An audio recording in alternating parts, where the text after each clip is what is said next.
All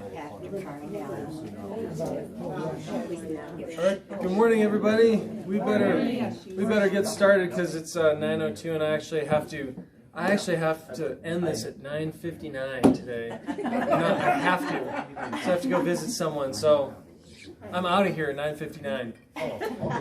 So let's open up with prayer, and then we'll get started. Heavenly Father, we thank you for another wonderful day to gather together as Christians at Immanuel, as fellow brothers and sisters. We ask you to bless our time together now as we study your word and look at this episode from church history. And we also ask for your blessing to be on our nation today. Our nation is in your hands, Father, and we ask for mercy and for guidance in our leaders and in all of our fellow citizens. Give them guidance and wisdom. And thank you for this opportunity. In the name of Jesus we pray. Amen. Okay, and that's all I'm going to say about that. Leave it in the Lord's hands. We're talking about the Fourth Crusade today, which is so terrible. I mean, it's probably one of the worst things that happened in the whole of the Middle Ages, and it's one of the most embarrassing events in the history of East-West relations. I was actually listening to an Eastern Orthodox podcast recently, and they were talking about the Fourth Crusade and the sack of Constantinople in the year 1204, and it's still a sore spot. I mean, it's still a sore spot. And we thought that, Americans can be a little touchy about the institution of slavery, which we abolished, well over, 150 years ago. Well, this crusade happened 800 years ago, and people are still talking about it. People are still upset about it. That's how horrible it was. And if we thought the Great Schism of 1054 was bad, this is so much worse than that ever was. Just a couple of mutual excommunications that weren't even technically official, right? Well, here now we have official, real French and German and Venetian crusaders entering the city of Constantinople, one of the biggest cities on earth, sacking it, destroying it, looting its art treasures, burning its churches, defiling its holy places, and then turning Byzantium into basically a papal state, part of Latin Christendom. So it was It was very bad, and if you get some militant, Eastern Orthodox people together with some militant Roman Catholics today, they'll probably argue about the Fourth Crusade, which would be interesting to hear. But anyways, let's get started. There's a lot of background here. I was thinking, though, this is not as complicated as, say, talking about the two wills of Christ or the two natures in the monophysite, monothelite controversies of the 7th century. It's not as confusing as that. It just gets a little tricky with some names. There are like 16 people named Alexios. And then all of the Crusaders were not led by kings. They were led by lesser nobles, which I'll get into in a second. But keeping some of those guys straight is kind of difficult too. That painting that's kind of hard to see is by Eugene Delacroix, called The Entry of the Crusaders into Constantinople from 1840. If you're interested in art, I also recommend Tintoretto's paintings from around the time of Martin Luther, mid-16th century. He painted a lot of scenes of the Fourth Crusade, and they're really, really interesting. Tintoretto, but this is Eugene Delacroix. But all of the paintings are just on huge canvases with like hundreds or thousands of human forms. Most of them are naked, and everyone is just dying because the sack of Constantinople was such a... There are 500,000 people living in Constantinople at the time of the Fourth Crusade, and thousands and thousands of people were homeless and were killed, and many people were, died of starvation or were raped, and other terrible atrocities happened. So any big painting you see of the Fourth Crusade is going to just be big and epic. So let's start in the Old Testament. I was trying to think, what is a time in the Old Testament or New Testament when we see God's chosen people mutually destroying God's chosen people? And my mind naturally went to the book of Judges. particularly to the Benjaminite civil war in the last couple chapters of the book of Judges. Do you remember that story? So the tribe of Benjamin ends up incurring the wrath of all the other tribes of Israel. And then the tribes of Israel decimate Benjamin. And Benjamin is so decimated that the other tribes are afraid that it will never come back, that it will never be a tribe again. So then they agree that once a year they'll allow their women to go by, I think it's Sukkoth, and then the Benjaminites have the chance to kidnap Israelite women and then take them as wives so that their tribe is not decimated. Do you remember that story in the book of Judges? It's like one of the strangest moments in the entire Old Testament. Basically, there's that civil war, right, where the Israelites are killing themselves, and then since they don't know what to do, the other 11 tribes figure, well, let's just let our women go by Benjamin, and then the Benjaminites can kidnap them once a year and have wives so they're not decimated. Well, before that, in the book of Judges, maybe you'll remember the Danites are kind of roaming around. They're not in their tribal allotment according to Moses and Joshua. They're looking for land and they're looking for riches. Well, they end up coming upon the Levite and his idol, right, that belonged to Micah. Remember this? So there's this guy Micah in Bethlehem, right? And then he really, I guess he wants his own personal priest. So a traveling Levite comes through, and Micah decides to hire him and pay him. And then also Micah had all these beautiful idols, beautiful household gods that the Levite ministered with. Very weird again. You know, Levites are not supposed to be ministers to idols. Well, anyways, Danites are roaming around, and they come to Bethlehem, they come to Micah's house, and they see the idols, and they see the Levites, so they just take everything. And then they go to the city of Laish and sack it and conquer it, even though Laish is a city of, like, quiet, peaceful people. So a horrible travesty, and undoubtedly the sack and conquest of Laish involved the slaying of innocent people, probably pillaging, maybe kidnapping, selling into slavery, rape, other atrocities. So Laish is what came to mind when I thought of the Fourth Crusade. We're not going to read all of the 18th chapter of Judges, but Judges was our book last year in Bible Bowl, so we spent a lot of time in the book of Judges. It's, generally speaking, Judges just goes like this, just downhill. You start with the son-in-law of Caleb himself, one of Joshua's chief generals and friends, marrying Caleb's daughter Aksa. And Caleb gives Aksa the springs of the Negev desert. And Othniel is this great judge, and he follows the Lord. But then eventually you kind of get down to, Gideon, who doesn't trust God and needs sign after sign. After Gideon, you get Samson, who's a very powerful deliverer, but he's a womanizer, and he keeps fraternizing with Philistine women and taking Philistine prostitutes, which God obviously doesn't like. At the end of everything, you have the Levite and the concubine, the Levite cutting the concubine's body into 12 portions and sending them to the 12 tribes, which was the catalyst for the Benjaminite Civil War. And then you have the kidnapping of Israelite women for the Benjaminites. So Judges is just downhill. Kind of like the Fourth Crusade. Actually, the Fourth Crusade is like the book of Judges. The farther you get into it, the more and more and more downhill you get. Let's go to the New Testament now. Let's go to Matthew 5:19. It says 5:9. Oh, 5:9.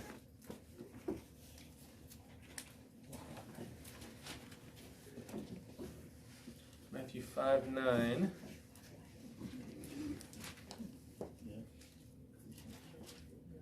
Anybody?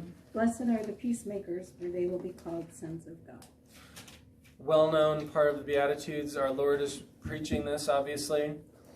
A peacemaker is different than a warmongerer. What we find, though, during the Fourth Crusade is that there are several key moments when a peacemaker could have stepped in and restored peace and order to the crusading forces, and instead everything just became intensified and worse. There was a moment right before the Crusaders left for Byzantium, when they were still all in Venice. Peacemakers should have won the day, but they did not. And then later, outside of Byzantium, there are several moments when the Crusaders could have backed off, peace could have restored, they could have heeded our Lord's command, and they did not, and instead there was battle, pillaging, looting, and rape that ensued. And then let's go to Galatians 5:19, 5:19 to 21. The acts of a sinful nature are obvious: sexual immorality, impurity, and debauchery, idolatry and witchcraft, hatred, discord, jealousy, fits of rage, selfish ambition, dissensions, factions, and envy, drunkenness, orgies, and the like. I warn you, as I did before, that those who live in this will not inherit the kingdom of God. With the exception of sorcery, all of these other sins were committed during the Fourth Crusade, especially, well, at the beginning, especially rivalry and dissension and fits of anger, but then later, lots of jealousy and then drunkenness and orgies, unfortunately. So it's just very ironic that a Christian crusading force, under the guidance of the Pope, or under the command of the Pope himself, would end up devolving into such an insane rabble as it did in the early 1200s. Okay, so you can probably tell that this is not going to have a very happy ending when we talk about the Fourth Crusade, but got to talk about it nevertheless, because this is, as I mentioned before, the critical moment for just the absolute breakdown, the absolute schism between Eastern Orthodox Christians, Byzantine Christians, and then Latin or Catholic Christians. And it has lasted to this day. I mean, popes in the 20th century, like I think John Paul II, were still kind of apologizing for the Fourth Crusade. And Catholic leadership is still apologizing for what happened in the Fourth Crusade. It was such a disaster. Let's go into a little bit of background here, because we talked about the First Crusade and the idea of crusading, but not so much the Second and Third Crusades. The 12th century was really the crusading century. It's when you see the most crusaders, the most Europeans taking the cross on crusades. It's when you see some of the biggest, most famous names like Richard the Lionheart and Frederick Barbarossa and others. So the Second Crusade was 1147 to 1150. It ended in disaster for the crusading armies. The bulk of the crusading armies had come from France under King Louis VII and Germany under Emperor Conrad. This is the crusade that basically they made their way into Anatolia, modern-day Turkey, and then they were just decimated in central Turkey in a series of very poor engagements with the Turks. And then they ended up making the way all the way to Damascus, but there was a siege. They were badly outnumbered with the siege. They did not have enough men, enough siege engines, enough weapons, and they were basically crushed. So that crusade, though, important to remember, was led by the king of France and the king of Germany and their forces. They went through Constantinople. There's always issues when the Crusaders come to Constantinople. The emperor here always wants them to get over the Bosporus as quickly as they can. This is modern-day Turkey over here, which we could call, Anatolia. That's the whole region of Turkey. So, and this is the European side of modern-day Turkey. So the emperor's always wanted to get the Crusaders over as quickly as he possibly can, which happened in the Second Crusade, but just due to poor planning, the Crusaders were just destroyed in Anatolia. There were not, I want to say, no, maybe it's not. I want to say that the one success of the Second Crusade was that other Crusaders went around to Lisbon and took Lisbon and gave it back to Portugal from Muslim control. So that was the only bright spot during the Second Crusade. The Third Crusade, 1189 to 1192, was a response to the capture of Jerusalem by Muslim forces under Saladin in 1187. The Crusader states had also lost to Saladin in the Battle of Hattin, which is in Galilee, in 1187. So in 1187, this Saladin, this commander, he was brilliant and brutal. Maybe you've heard of him. He captures Jerusalem, and then he destroys the Crusader state's major military force at the Horns of Hattin in Galilee. So close to Nazareth, actually, which is obviously spells doom for the Crusader states. Maybe you remember after the First Crusade, the Europeans had established the Kingdom of Jerusalem. So kind of like small pockets of resistance in Jerusalem and Acre and Jaffa, different kind of coastal areas, and they were just holding on by their fingernails for like 100 years until they were defeated by Saladin, and then they fled to the coast. And then there were just, I think at one time, in all of the Holy Land, there were just 4 port cities that were held by Crusaders: Acre, Jaffa, a couple others, holding on by their fingernails. So England and France come to their rescue. England under King Richard the Lionheart, Coeur de Lion, and France under Philip II, who ended up bailing on the Crusaders, unfortunately. So Richard took over. The Crusade failed to retake Jerusalem, but they established several new strongholds and built new castles. And Richard the Lionheart just kind of kicked butt, generally speaking. He was known as a ferocious warrior, won several major battles against Saladin. Everybody feared him. He was the General Patton of the 12th century, I'd say. Anybody question? Okay. So Second and Third Crusade are in the background here of the Fourth Crusade. Notice that neither one captured Jerusalem, neither one captured Bethlehem, Galilee, neither one was entirely successful. Saladin ends up dying, and his kingdom, so in modern day, Syria, Jordan, Israel, Egypt, Sinai Peninsula, all of those lands end up being split. I think Saladin had like 2 brothers and 3 brothers-in-law, something like that. And they split into 3 major factions, and they're all kind of warring against each other. And so right at about 1190 or so, they make a truce with the Crusaders in these port cities. They make a truce with them because the Muslim forces themselves, or the Muslim kingdoms, the caliphates, are all very weak after Saladin's death. So it's kind of a precarious situation in the Holy Land. But Jerusalem was still in Muslim hands, so then the next pope, Pope Innocent III, called for a new crusade in 1198. Innocent III is like the most just energetic and powerful pope of the Middle Ages, Innocent III. Sometimes this era of medieval history is called the era of Innocent because he's such a huge personality and had so much power. He was hoping in 1198 that he'd get Richard the Lionheart to be the leader of the crusading forces, along with Philip II. But Richard and Philip were in a war themselves in northern France, and Richard ends up dying in 1199 after a long feud, and then Philip declines to take the cross again. So the Pope's 2 best shots at leading the crusading armies were the kings of England and kings of France. By the way, Richard the Lionheart, I read that he spent hardly any of his life in England. He was the king of England. He lived almost all of his life in the lands of northern France, because northern France belonged to England, like Normandy and the area there. So he spent most of his life in France, and he's actually buried in France. He's not buried in England. But he dies. So what's the Pope going to do? He issued this call for a crusade.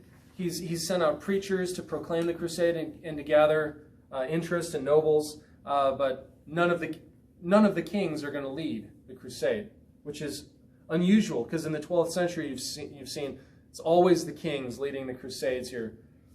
Conrad and Frederick Barbarossa, or Richard and before him, Richard and Philip II before Philip II, Louis VII. So you have no kings. So that already is kind of a it doesn't bode very well that the king died and the other kings don't want to join. Funny, there was actually, medieval tournaments, jousting, and, Robin Hood in disguise and archery contests and stuff. So a lot of that has been romanticized in movies, but actually it was at a tournament that the Fourth Crusade got its initial drive. It was a tournament in northern France close to the Battle of the Bulge at Eclay-sur-Aisne, I don't know how to pronounce that, in 1199. There was this big tournament with thousands of people, many very powerful nobles, many famous knights, and Count Thibaut of Champagne and a bunch of other nobles took the cross at that tournament. So I don't know what the equivalent would be. It'd be like, at the Super Bowl, picture if all, like, the coaches and the quarterbacks decided to, go on some adventure together, and the crowd would be so into that, and the other players would probably join them. Well, at this tournament, the quarterbacks and the coaches decided to go on a crusade, and they got the cross sewn on their clothing, and they were joined by many thousands of other knights and foot soldiers in northern France. So, interesting. Tournament was the site of kind of the recruitment, major recruitment. Also during this time, so each crusade has a kind of an enigmatic individual who is a preacher. So maybe you remember the First Crusade. There was Peter, Peter the Hermit. We talked about him a little bit. Just a weird, small, kind of unknown monk that traveled throughout France and Europe and preached the crusade. We don't really know who he was. We know that he went to the Holy Land, and after the crusade went back to France, died in a monastery. The Second Crusade was preached just ferociously by Bernard of Clairvaux, who was like the most important churchman of his era, an abbot of a Cistercian monastery, a great genius, a theologian. The Third Crusade it was kind of carried by Richard the Lionheart and his personality, actually. And now this new crusade, the kind of enigmatic individual was this guy named Fulk of Neuilly, who was a French monk, and he claimed that he preached to so many hundreds of thousands of people that 200,000 people picked up the cross for this crusade, which is a huge overestimate. Because, as you'll see, during this crusade, there were actually only like 10,000 crusaders. But nevertheless, Fulk traveled all around France and the Rhineland preaching this crusade, and he claimed to have gathered 200,000 men to march to the Holy Land. Although in reality, he probably just gathered, 20 or 30,000, something like that. Unfortunately, at the tournament, this guy, Count Thibaut, he was kind of like the superstar knight of his era. Everybody loved him. Well, after he took the cross, he died like a year later. And then the Crusaders, who had no king as their leader, and their superstar noble Thibaut had died. They didn't know how to organize themselves or who to elect for their next leader. So they ended up electing this guy, Boniface of Montferrat, who is from Piedmont, Italy, like far north Italy, near the border of France.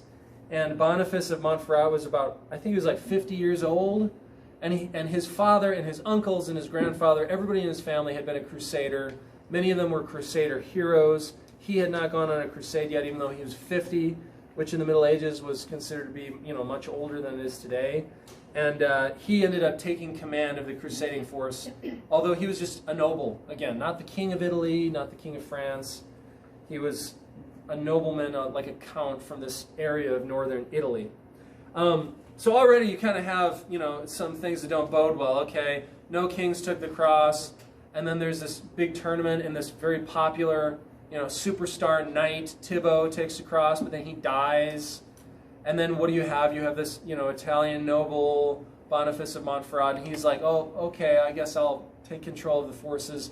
Although it's kind of nominal control. He's a noble and there are other nobles, so he's kind of like the chief among equals here. And then here's the thing. So with the Crusades, with all these Crusades in the Middle Ages, the Crusaders are always facing the same kind of struggles. Who's going to be their leader? What is their route going to be to the Holy Land?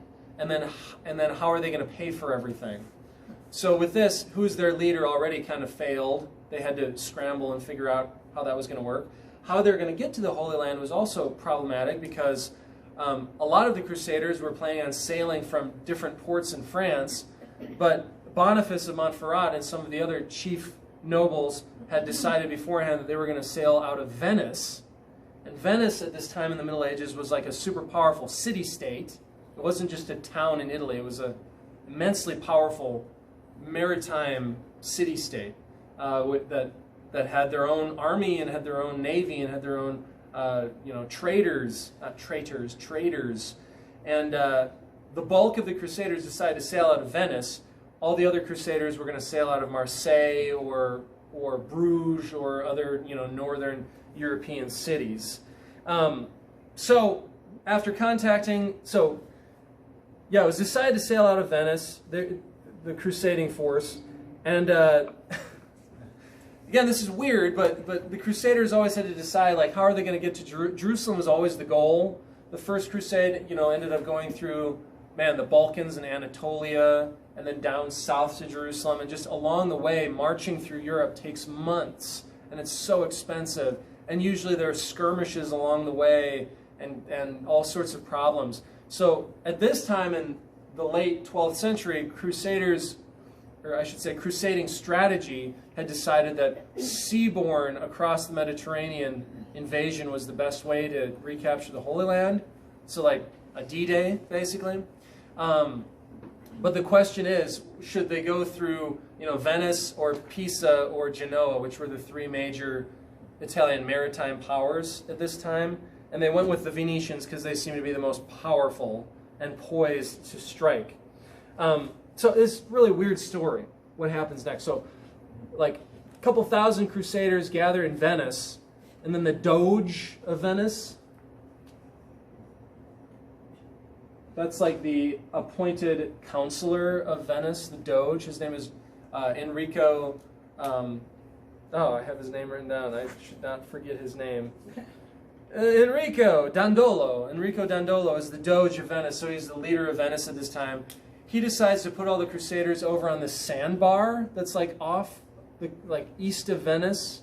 So thousands of Crusaders are gathering on this like sandbar for months and months and months, and they kind of hatch this plan to build a navy that the Crusaders will pay for, and then the Crusaders will hop on board these vessels, and then they'll sail over to the Holy Land to recapture Jerusalem. However, it was the men and the common foot soldiers that thought they were going to go straight to the Holy Land. The leaders actually changed their plan and decided to take the fleet to Cairo instead to capture Egypt.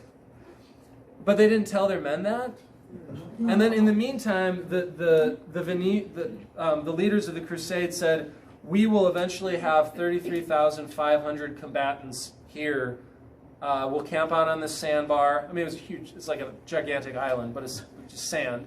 And then we will pay you 88,000 pieces of silver, 88,000 silver marks to transport us, and for food and for wine. Part of the contract was 800,000 liters of wine the Crusaders agreed to pay for to sustain them during this journey. So you've got all the Crusaders in Venice.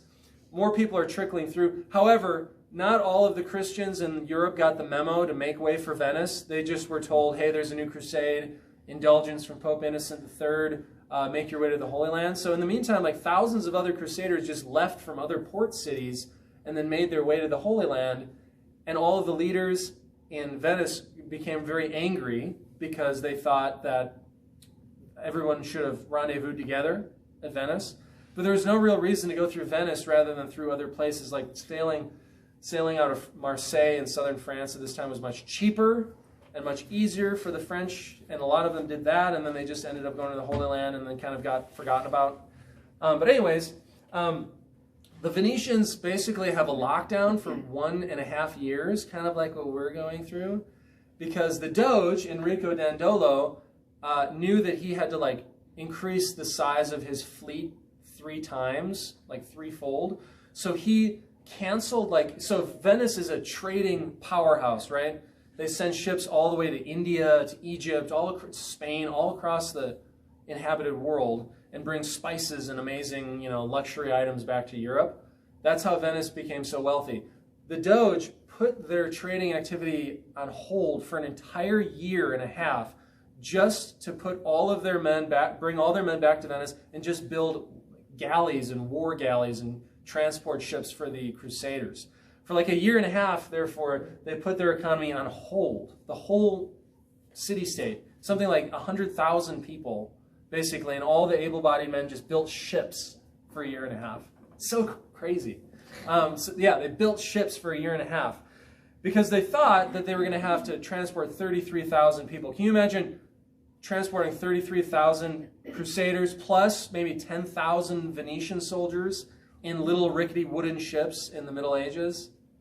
They weren't actually that rickety. They were like pretty big. But anyways, so they're building ships for like 1.5 years.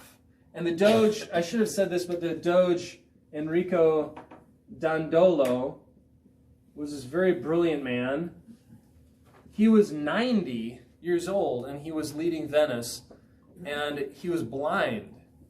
But a 90-year-old blind man was the Doge, and was also this like military and maritime just genius. And he convinced all of the shipbuilders and all of the traders to just put all of their effort into building this massive navy. And at the time, there are kind of three main types of ships that the Doge had built. There were these massive galleys. This is going to be a bad, massive galleys, and with like multiple decks. And these multiple decks were basically like troop transports. They would transport the Crusaders across the Mediterranean. I forget how many people fit in one of these boats, but these boats were typically like 40 feet high. So like just super high. This is called the poop deck, isn't it? The back part? It is. So super high poop deck with all the people. Common foot soldiers would sleep in the hold, and then knights and nobles would sleep here in this massive tower. And then what they also construct, I don't know what these look like, but they constructed like at D-Day, the landing ships, right? So they created horse transports that would actually open up, and then all these horses on the inside would be mounted by knights and would have saddles. And as soon as this went up and beached itself and the door dropped down, the knights could ride out onto the beach. So they constructed you have to think, the Crusaders had countless horses, so they had to build 60 of these ships that fit 100 horses each or something like that. Just this massive flotilla of just these horse ships. And then what you had was war galleys, which were very low to the water and actually had oars and sails as well. And these war galleys were very, very low to the water, but they were equipped with a ram above water to attack the oarsmen of other ships. So Roman ships had a ram underneath, puncture the hull and then bring water in. These Venetian ships had a ram above the waterline so that they could ram other ships' oarsmen and oars and incapacitate them in the water. So the Doge built a bunch of these and had archers and people. Build a bunch of these for the Crusaders, build a bunch of these. But the problem is that the Crusaders and Boniface promised the Doge, we will have 33,000 Crusaders here. We will contribute 88,000 marks of silver, which, by the way, is twice the yearly income of the King of France. Twice the yearly income of the King of France is what the Crusaders owed to the Venetians. But eventually, in a year or two, the Doge is okay, we build our navy. It's the best navy that the world has ever seen with all these ships. And there was 1/3 the amount of Crusaders that was supposed to be there. So instead of 33,500, only about 12,000 Crusaders showed up, and paid the Doge less than half what they owed him. So the Venetian economy went on hold for a year and a half. Every able-bodied man just went into shipbuilding for an entire year and a half. They devoted everything to this because the payoff was going to be twice the annual income of the King of France. Well, instead, it just didn't happen, right? It was just a disaster. Meanwhile, at this time in Byzantium, so, Constantinople, modern-day Turkey, over there, modern-day, what is that, part of the Balkans, part of Bulgaria. There is the emperor, at this time, when the Venetians were building all these boats, was named Emperor Isaac II Angelos. He was very, very unpopular, known for his extravagance and stupidity. Yeah.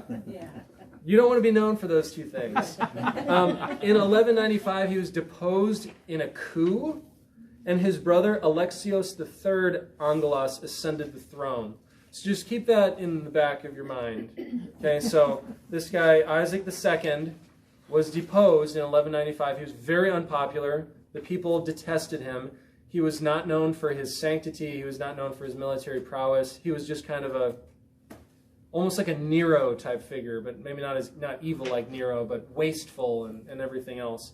And then his brother ascended the throne. And of course, when you have when you lose out in a coup, you get your eyes gouged out. So that's what happened to Isaac. Isaac II. He was blinded and banished.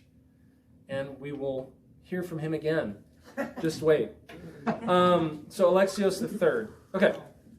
So meanwhile, back on the sandbar in Venice, you have all the crusaders, and a lot of crusaders start deserting because they think, okay, we've only paid half of what we owe, and we were expecting, to be way bigger, more than twice as big as we are right now, and we're just sitting here. So hey, come on, Robert of Burgundy, let's go over to the Holy Land now. Let's hire a private sailor or something. Okay, so some people leave Venice and they just go to the Holy Land. Other people desert. They think this is just too crazy. This is not going to work, so they desert and go elsewhere. And then other people are bolstered by the papal legate that comes over at this time. I think his name is Paul, but the official papal representative comes to Venice, preaches to the Crusaders, bolsters them, improves their morale, and then a bunch of them stay there. And then meanwhile, the Doge, Enrico Dandolo, has this meeting with the Crusaders where he says basically, give me my money, right? Because they don't just owe him money, they owe an entire city and thousands of people money because their economy was put on hold for a year and a half. Well, the Doge has a creative idea. So, if you think about where Venice is, I'm not going to make a map, but if you think about where Venice is, picture Italy, Venice north and east a little bit in the Adriatic Sea, right? Well, down the south a little bit and then over to the Balkans, which was, modern-day Croatia, used to be called Yugoslavia, used to be the Kingdom of Hungary before that. Well, there's this city, this very powerful port city, kind of a city-state that was called Zara, that was kind of a rival of Venice. And Venice used to control Zara, used to be part of Zara used to be part of Venice's umbrella of power. And Zara ends up rebelling and establishing its independence in 1181, I think. And then in 1181 it allies itself with the King of Hungary. Venice 3 times tried to start a war with Zara and take it back, and they failed 3 times during the Doge's own lifetime. So the Doge is like, you know what, we'll forget about what you guys owe us if you help us take Zara, if you help us with this little war that we've had going on for 30 years. And if you help take Zara, then any spoils that you collect you can give to us, and that'll pay off pay off what you owe us. And then we'll just go from there. So remember, this was supposed to be led by a king. It was supposed to have 33,000 people, supposed to sail for the Holy Land. All of a sudden they're going to sail to Cairo in Egypt, and then now all of a sudden they're going to Croatia instead of Egypt.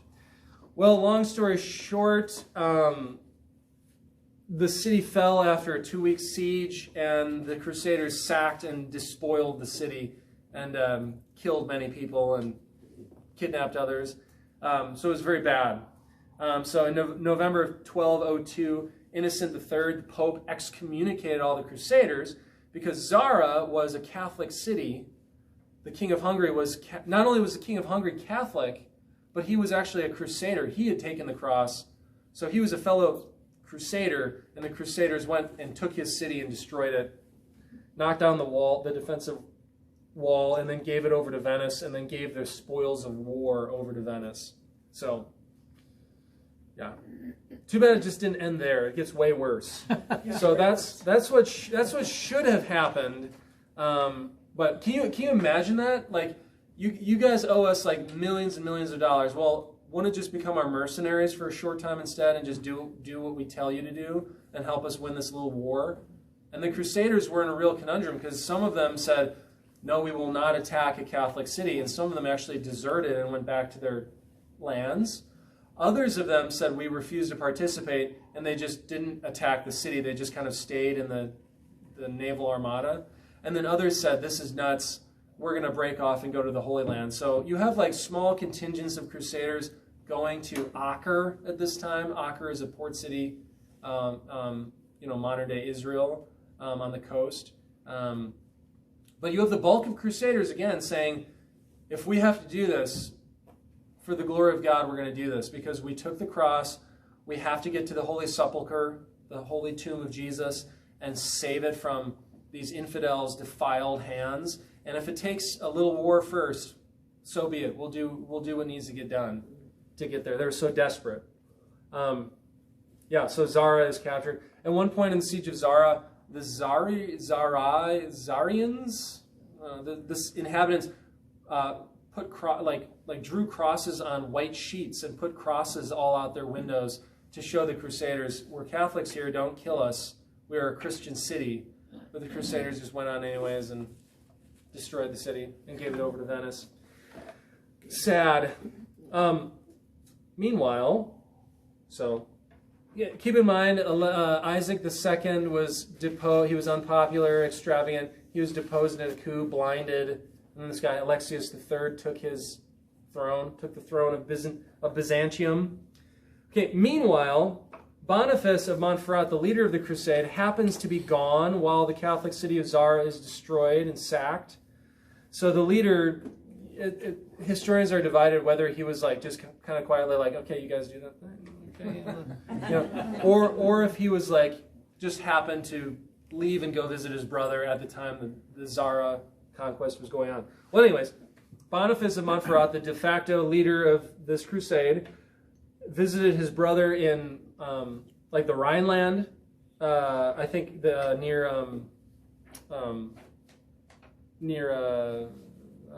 man, I'm at a loss for words today. Rhineland area, Alsace area, to visit his brother Philip of Swabia. And Philip of Swabia was married to a Byzantine woman, he had a Greek wife. And the Greek wife was, I believe, the sister of a guy also named Alexios, who was a prince, son of the deposed Isaac II. So Boniface leaves the siege of Zara, goes to the Rhineland, meets his brother Philip of Swabia. Philip of Swabia is like, hey bro, I want you to meet this guy. He's the prince of Constantinople. And then Boniface met Alexios IV, and Alexios IV said, I am the son of the emperor who was wrongfully blinded and deposed in this coup, and now he's banished, and the throne belongs to me. The throne belongs to me. And in fact, and then Alexios goes on, if you help reinstate me to the throne of Constantinople, and help me become the emperor of the Byzantine Empire, I will pay what you owe the Venetians out of Byzantium's own coffers. I will contribute 10,000 of my own soldiers for you to guide you through Anatolia on your way to the Holy Land. I'll also give you these ships of war, and I'll equip you all and give you food and drink and water and everything for your horses. So Boniface of Montferrat thought this through. He thought, well, we've already kind of shot ourselves in the foot by not gathering enough people. We don't have enough money. We sacked the Catholic city of Zara. Here is the rightful heir to the throne of Constantinople, and he's promising us all this stuff. He's promising to pay back the Doge of Venice. I'll take him up on it. So Boniface actually links up with Alexios IV, and then they travel back down to the Crusaders at Venice and rejoin the Crusader force in the Adriatic Sea. So, yeah, that does not bode well. And by the way, Enrico Dandolo, the Doge, at this time thought this was a great idea. He thought, okay, if we can reinstate this man Alexios IV to the throne, I will get more money from the Byzantines than I ever would have gotten from these Crusaders, and we'll recoup our losses, and everything will be great. So the Crusaders finally arrived at Constantinople with Alexios IV on June the 23rd, 1203. There were some skirmishes in the suburbs, like there was a skirmish in Chalcedon, where we learned about where the council happened in 451. There were some other skirmishes in the suburbs. Nothing too new. There were fights between the Byzantines and between the Latins all through the 12th century. There was a massacre of the Latins at one point, if you remember, in when was that, 1181 or something like that. There was kind of a feud in Constantinople. There's kind of a Latin quarter right here. Or no, I think over here. A bunch of Venetians and different Italians lived here. They were traders. and there was a big riot, and the Constantinopolitans killed thousands of Latins in Constantinople years previous. In retaliation, a bunch of Byzantines were killed in Italy, because Byzantine Empire had a couple of holdings in Italy at this time, and in retaliation, a bunch of Byzantines were killed in Italy. So already things are not very good between the Greeks and the Latins. They're not good at all through the 12th century. And the Latins come down the Bosporus here, and they land, in Anatolia, and there's some skirmishes over in this area. Several hundred Byzantine soldiers are slain, killed. Indeed. And here's something else interesting. So Constantinople was a huge city with a huge population, strategically located on the Bosporus, which leads right from the Mediterranean and links up the Mediterranean Sea to the Black Sea over here, and to modern day like Ukraine, Russia. So this is a key area, and there's the Bosporus here. This is modern day Turkey, and then what's called the Golden Horn, which is this part of the waterway that curls, goes to the north of Constantinople. And over the Golden Horn, there are a bunch of ports here in Constantinople. Over the Golden Horn, the Byzantines had constructed a literal giant chain, and there's still part of it at the Istanbul Museum. They forged this enormous chain out of iron, and they stretched the chain from a guard tower on land across the Golden Horn to the wall of the fortifications of Constantinople, and no ship could cross that chain. It was like a roadblock, but for boats, and that was kind of their. It was a feat that they created this and that they had this, and nobody could get past it. And they put the chain up during a siege to force combatants to stay here where the defenses were stronger. And so that chain was a major obstacle. Well, July 6th, 1203, a Crusader vessel called the Eagle actually snapped the chain across the Golden Horn. It rammed it and snapped the chain. And then Crusaders disembarked on this piece of land right here, and then captured this guard tower and slayed all of killed, I don't know why I keep saying that, eliminated all of the guards over here on this part of land, so effectively taking control of the land across the Golden Horn from Constantinople. And the Venetian ships then were able to enter the Golden Horn, and the Venetian ships kind of all lined up here, and then they brought Alexios IV, the prince, and put him up on deck, and they called to the Constantinopolitans and said, "Look, here is the son of Isaac II. Here's your true emperor. Let us come into your city, and we will help you, reinstate him." And the Byzantines made fun of Alexios IV and cursed the Crusaders and the Venetians. So, imagine how they felt at that point. They kind of expected this to be this big dramatic thing. Here's the real emperor. They expected a triumphal entrance, but instead the Constantinopolitans, the Byzantines are just like, "No, we don't. He's not our emperor. What are you doing? What are you doing? Why are you here? We curse you," right? Whatever. So the Crusaders are already like, but to make matters worse, okay, so the Crusaders then eventually hop on land here too, and they have a perimeter. They have a blockade here of Venetian boats. They've taken land over here. You have to think the Crusaders are vastly outnumbered by the populace here. There are hundreds of thousands of citizens.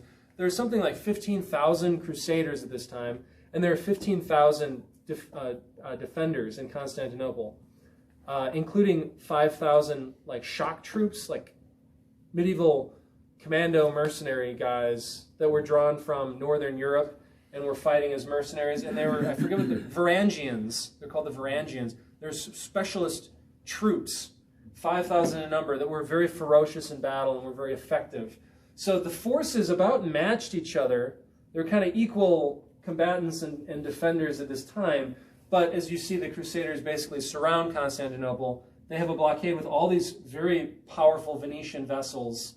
And It just kind of gets worse from here. So because the leader at this time is Alexios III, remember he ascended, he was the brother of Isaac II, Alexios III had ascended to the throne, but he was a coward and kind of a nincompoop during the siege. Like at one point, there were a few thousand crusaders here stretched on this long line, and Alexios led a huge force out of a gate here to attack the smaller force of the crusaders. I write he had 8,500 troops, and he was going to smash through the crusader line, and then maybe get around, behind. At least this is what I would have done if I was the general. Get around behind them, put the chain back up, trap them. I don't know. But when he sallies out of Constantinople, for an unknown reason, he retreats without a fight and goes back into the city. And when that happened, the people in the city were like deeply ashamed of their emperor. I mean, in the Middle Ages, your king, your emperor is supposed to be in the front of the battle. He's supposed to be in the thick of the fighting. And here he is a numerically superior force, and he retreats for no known reason. So that shattered everyone's confidence in Alexios III.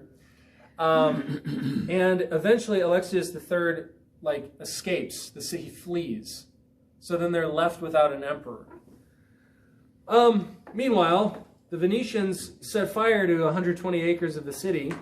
The Venetians were able to scale some walls over here, and then they set fire to a big chunk of the city over here. 120 acres of the city burned, left thousands of people homeless, killed probably hundreds of people, but left thousands homeless. And between the fire and the fleeing of the emperor, the Byzantines suffered confusion and a loss of morale.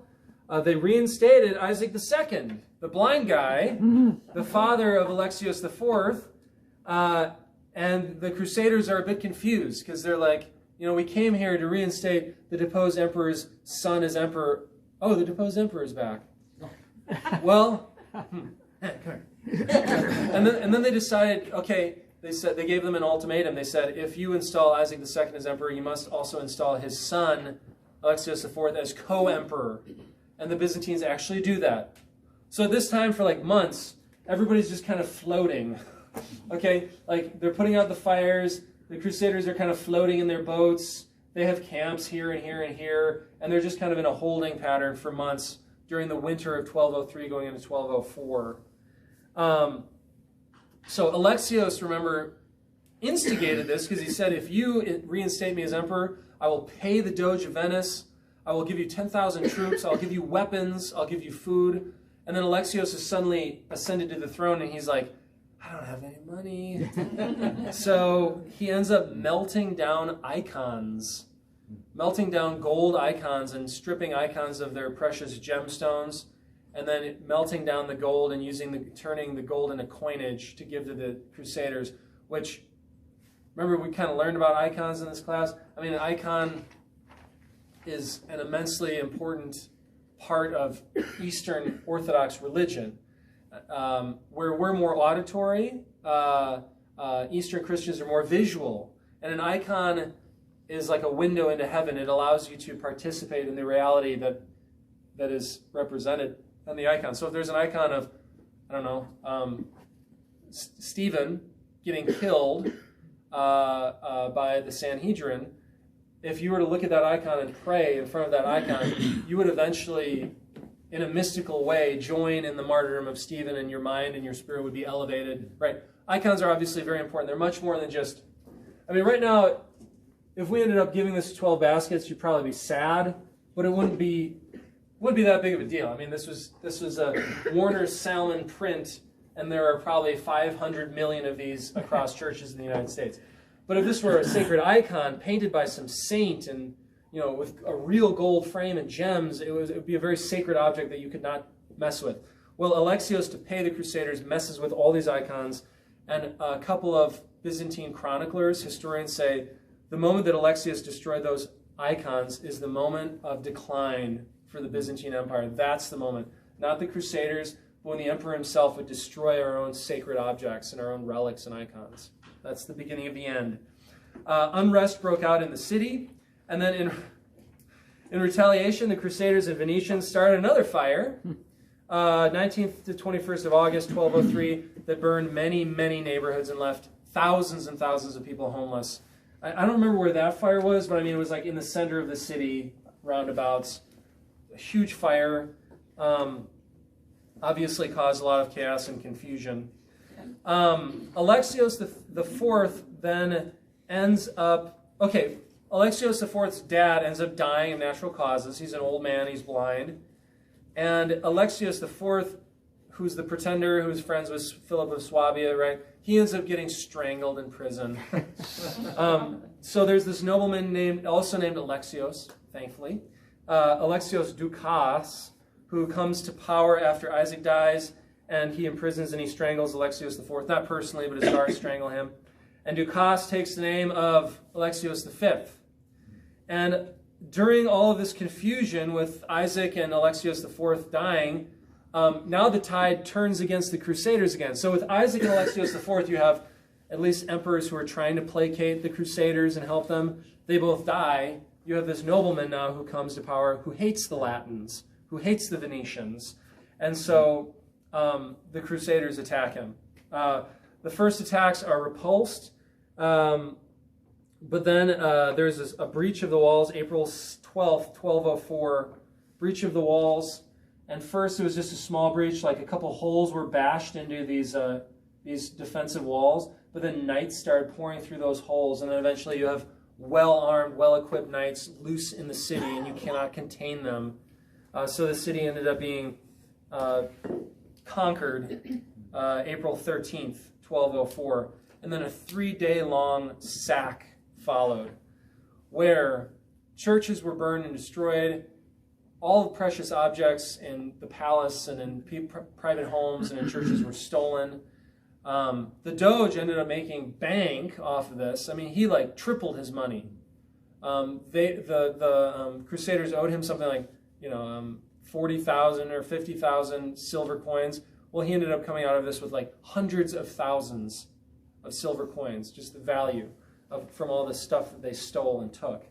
And the Pope Innocent I, is at first like, but then he's like, because Constantinople ends up becoming a Latin kingdom, so it becomes under the umbrella of the Pope. The Pope now has before Constantinople was Byzantine, it followed the Patriarch of Constantinople, it was at odds with the Pope. Now the Crusaders conquered Constantinople, they install their own man as emperor who listens to the Pope. So for a while at least the Pope is pretty happy about that, sad but happy. Kind of like, what would it be like?